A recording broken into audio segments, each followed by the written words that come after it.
What's up guys, in this video we're going to be taking a look at a Reddit post that I found that I thought was pretty interesting. Now we covered something similar to this recently about RuneScape conspiracy theories, but this one has quite a few other ones in here that wasn't in the other one. So we're going to take a look at this post and see about the conspiracy theories that this person has. Then we'll have a look in the comments as well and see if there's anything in there too. Just to talk about it, it should be pretty interesting. But this is posted by someone called 5X, so thank you very much for the post. Now let's take a look. So the title says, what is a RuneScape conspiracy theory that you genuinely believe in? I've got a few, and then there's actually quite a lot here, which is good because obviously the more the better. You said the first one, aggression potions underwent 2 stealth nerfs to make them less effective. It was never announced to players to avoid backlash. Original aggression potions had a much stronger effect, like the aggression ability, giving instant aggro on every monster spawning nearby. I think it was first nerfed for how often it triggers, and then nerfed again for the range of effect. So with the actual aggression potion, I don't know if there's ever been a change with it personally, because I just don't really do Slayer all that much, and I guess that's the place you would use it most, right? So I guess possibly.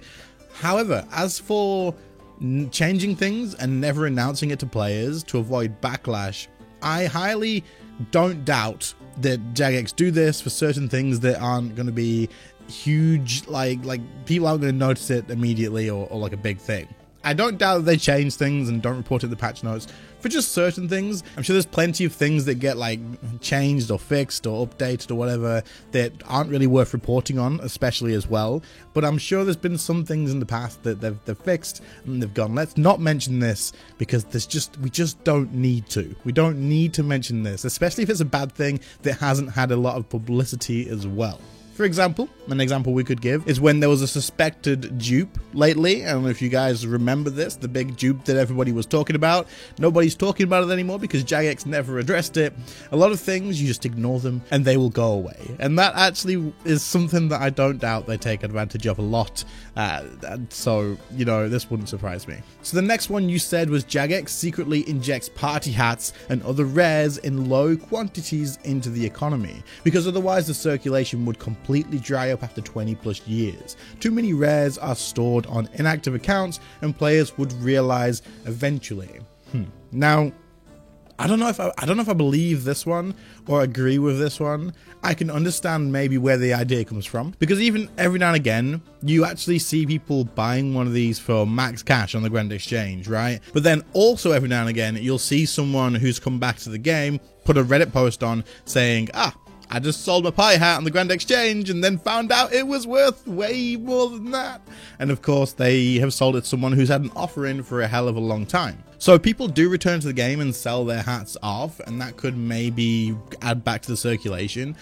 As for actually injecting them into the economy, I really don't know. I can understand what you mean, because maybe players who have 10 of these, 15 of these, 20 of these from all the years ago before they were stupidly expensive like they are now, they've just stopped playing and those hats are just pretty much gone, right?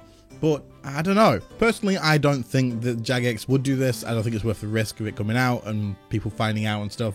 I don't know. What do you guys think in the comments? Let me know. Number 3, you said loop half of a key is slightly more common than the tooth half of a key. Back in the day on the forums, it seemed everybody had an opinion on this, coming from personal experiences, but the loopers always outnumbered the toothers. To this day, I get more loops than teeth. Right, I'm going to log in and check my bank and see if I have both of these in there and see what we have. Okay, so there's a screenshot on screen right now of the key halves and the actual full keys in my bank as of right now. I only have a few, and obviously this isn't going to like answer it for everybody, but I actually have 273 tooths and 261 loops. So I have more tooths than loops, and I know that I have only acquired these through PVM as drops. I wouldn't buy these, I wouldn't add, there's nothing else I do.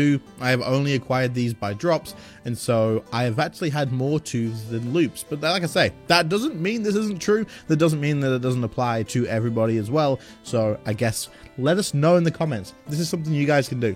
Go into your bank, check which you have more of, the 2s or the loops, and just comment down below the amounts of each that you had in your bank currently, and we'll see how many people have loops more than 2s or 2s more than loops. The next one says there are bot accounts logged in 24/7 in crowded places like the Grand Exchange or at Portables, collecting player names for the fake JMods. We notice maturity on your account. Phishing accounts to contact you. They pass on hundreds of names automatically to check who has private enabled. So this one really wouldn't surprise me, if I'm being honest. I don't know whether people would just sit there and see someone with value and then add them. That could possibly be what they do, because it's not that uncommon for people to have their private on public, at least from what I've experienced in the past of trying to add people for random videos that I've been doing and stuff like that. But I wouldn't be surprised if there is scout bots that do this, because they have this for old school RuneScape a hell of a lot for PvP and stuff, and they have this for many other things as well, like scouting out player moderators, scouting out JMods, all of this sort of stuff, and then the other bots will hop worlds or whatever. So this is definitely something that can be done. So it wouldn't surprise me if they report it. They add people on these bots. Bots just add random players with valuable items, and then keep track of the names that actually do have private set to public, and then they can check a log of that. Maybe, definitely possible. This wouldn't surprise me at all. Next, you say Jagex participates in the underground rare name trading markets, freeing up desirable display names for trusted friends. If you haven't inside connections, you can get a rare name. Okay. I don't know. I don't know anything about this. Personally, I wouldn't expect Jagex to participate in anything like this, but I don't know. I'm just going to say I probably would assume this isn't true. Only because I would assume that JMods getting involved in that sort of thing would probably be against their contract. But again, no idea. I've never been involved in rare name things. It's just not something that I've ever been interested in. So I don't know. Maybe people that are in that market and stuff can leave a comment and let us know too. The next conspiracy says look rings and other look enhancers actually do nothing for content from about 2012 onwards, including all EOC bosses and high-level Slayer drops. It's a massive new trap and a waste of relic or ring slot, perpetuated for a god knows what reason. The only thing that's affected is rare drop table and very old boss drops like Dragon Chain, God Wars 101, and Corporal Beast sigils. We kind of know this isn't true. In fact, there's proof of this if you do bosses like Telos with the loot chest. If you streak from 0 to 200 kills, or any streak whatsoever really, and don't claim the loot, if you check that chest without a Look of the Dwarves on, and then you check it afterwards with a Look of the Dwarves on, there is a chance that you will turn a non-rare item into a rare item from doing that. You can literally not have a rare in your chest, check the loot, there's nothing there, and then put the ring on, check the loot again, and there's a rare item there. So the Look of the Dwarves can change something, and it does affect them. It is a tiny chance. It is 1% chance, obviously. This is absolutely crazy, but it definitely does have an effect. It's just very, very small. Also, there was something recently about them changing the drop rates of when you had the Look of the Dwarves equipped to Araxor. Apparently the drop rate was way too high for legs at Araxor with the Look of the Dwarves on than what it should have been, and they've now fixed it. But yeah, the Look of the Dwarves and stuff definitely do make a difference. They are still noob traps though. It's a waste of money until you've got everything else. Next up, it says many content leaks are done by Jagex on purpose. For example, Sonic Wave icon was changed well in advance to get players speculating about Greater Sonic Wave, because this kind of buzz spreads faster than any live stream or website announcement and keeps people curious about upcoming updates.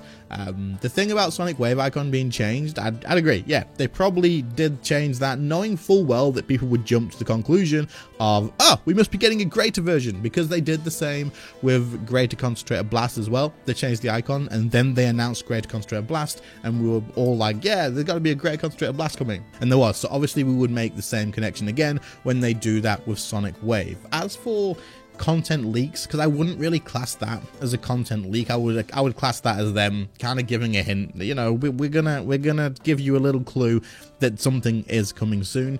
I think that's different than a leak. A leak would be when it's unintended, right? Like, so they've said, oh, we need to keep this private for now, and then it gets leaked. As for those, I would say there's a good chance that every now and again they would probably do this to cause some hype and stuff, and it's definitely good for the game to have some hype as well. And we can see this because the player count of the game did really, really well pre-Fort, like when everyone was excited and hyped about the Fort update. And then when the Fort came out, people were kind of a little bit disappointed. Not everybody, obviously. And then a lot of people dropped off again because it's like, you know, the Fort's not actually that exciting. But having the hype of actual content coming to the game was really good for the game. So absolutely, I would agree that there's probably some content leaks that are done by Jagex on purpose to create a bit of hype and stuff. But as for certain ones like Sonic Wave, I don't think they're leaks, really. I don't know. Maybe they are, but what do you guys reckon? Would you class that as a leak? I'd class that as them just giving us a clue. Because, like, they put that into the game, knowing full well that we would probably make that conclusion. The second to last one says, drop rates of rare items are boosted on release day of new content to quickly get some items into the economy for players to try out and for content creators to show in videos or live streams. Afterwards, the drops are adjusted to target probabilities. Early bird gets the worm. I don't know. I don't know. This could be possible, to be fair. And if you take bosses like the Arc Glacial, this is true, but whether it's intentional or not is to be I don't know, we don't know. So the Arc Glacial was very much different for drop rates on release, right? The best way to get drops in the Arc Glacial was to do like 0 to 100% streaks and reset. That was pretty much the best way to do it. I finished my tier 95 in literally like 6 hours because I was just doing 0 to 100% while everybody else was pushing Enrage. The amount of 0% Enrage cores that I saw on like the release week was absolutely insane. Whereas now they've changed the drop table to make it so you have to push Enrage, and the higher Enrage the better, and it didn't work like that on release. So that one kind of applies to this. As for all bosses and all rare items boosted on release day, it is possible. It is possible, and it would make sense. And I think if I was Jagex, I would probably do this as well to push a little bit of hype, get people hooked into the boss, and have everybody rushing towards it. And also, if you think about it, if this rumor does exist, like not necessarily if it's true or not, but if people think this is a genuine rumor that could possibly exist, then a lot of people who maybe would have played on day 3, day 4 to test out the new boss would probably be like, no, we need to do it day 1 because we could get a drop. The drop rates are better on day 1, guys. We got to play. So I don't know. It's definitely something that could be a thing. Very interesting. Okay, last one, and I've had a quick skim of this, and let me just tell you, they saved the best for last, and I agree with this 100%. Returning players get better loot in Treasure Hunter to get them hooked on the game. Free players especially have a higher chance to get high value members prizes to get them playing and to get them to subscribe.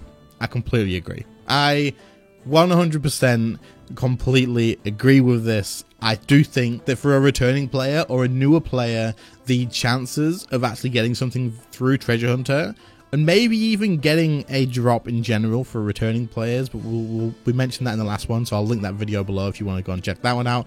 But for Treasure Hunter specifically, I do think that absolutely, yes, they have much higher chance of getting the rares and stuff from there, it seems. I have seen lots of instances of this, and this is definitely something that wouldn't surprise me. When I made my alt account for a noob series, I had to trade off 2 stacks of 50 million GPs to my main account because I didn't want to use that money that would ruin the series. I got given 50 mil twice, and that's just an example that isn't just me. But I also do think that people who spend more on a Treasure Hunter, like people who tend to buy a lot of keys, probably very likely have a lower chance at getting rares as well. Now this is my own conspiracy, okay, and I'm not saying there's any truth to this in the slightest, but just think about it. It would make sense if someone who spends thousands on keys, like buys thousands of keys, had a lower chance at getting a rare item compared to someone who maybe only spends a little bit. Now the reason behind this would be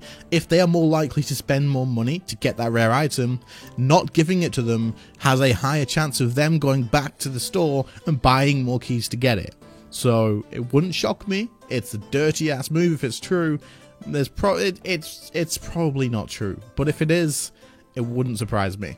As for newer players and like returning players having better treasure hunter luck, yes, I agree. Free-to-play players too, because you have to become a member to receive those items. Yeah, definitely agree. Anyway, I was going to go through the comments of this and see if there's any more, but it's already a 15-minute video, so I was going to end it here. What I'll do is I'll link the Reddit post in the description if you want to go and check it out and have a look at those yourself. If you liked this video, let me know, and if there is loads in the comments, I will go through and make a separate video on some of those that I can gather together if you want me to. Otherwise, I hope you all enjoyed the video. If you did, please leave a like, sub to the channel if you are new. Channel members and patrons, thank you all so much for keeping this channel going and keeping me full time, and I appreciate it very much. But otherwise, thank you all so much for watching, and I'll catch you all in the next one. See you later, guys. Bye.